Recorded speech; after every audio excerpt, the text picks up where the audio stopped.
פורים שמח כבוד הרב, עם ישראל נמצא בימים לא פשוטים. מה הרב אומר על המצב? פורים שמח עם ישראל, צריך לדעת שגם שנראה לנו כביכול שהקדוש ברוך הוא סגר בפנינו את הדלתות, גם נראה כביכול אולי אין השגחה למעלה מהשמיים, למה ככה יש טילים, למה ככה כולם מפחדים, ולמה כולם ככה בפניקה, ולמה ככה אנחנו נמצאים במצב כזה קשה.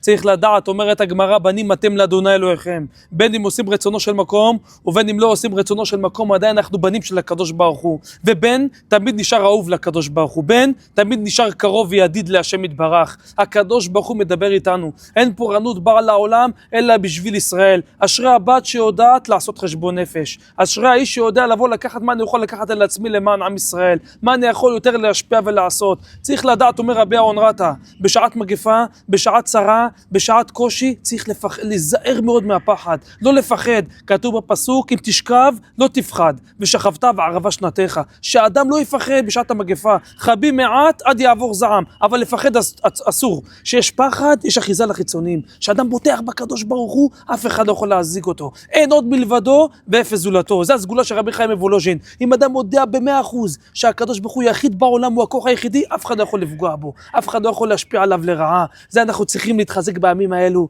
באחדות, להתחזק באמונה. הקדוש ברוך הוא אוהב אותנו, הקדוש ברוך הוא רק רוצה להעיר אותנו, כמו ילד שעושה משהו לא טוב, לא מקשיב לאבא, אבא מעורר אותו, ככה הקדוש ברוך הוא רוצה מדבר איתנו עכשיו.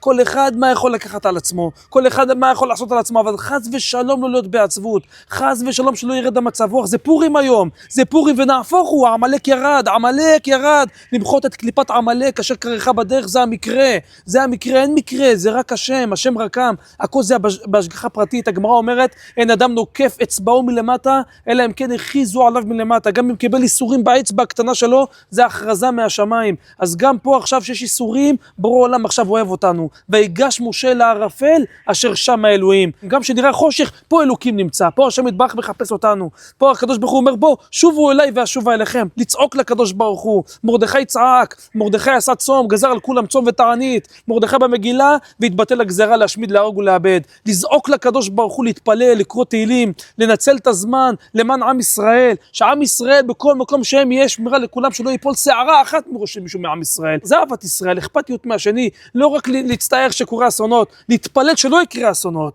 לא לבכות על חלב שנשפך כמובן, אלא להקדים תרופה למכה ולהתפלל, ויפה שעה אחת קודם.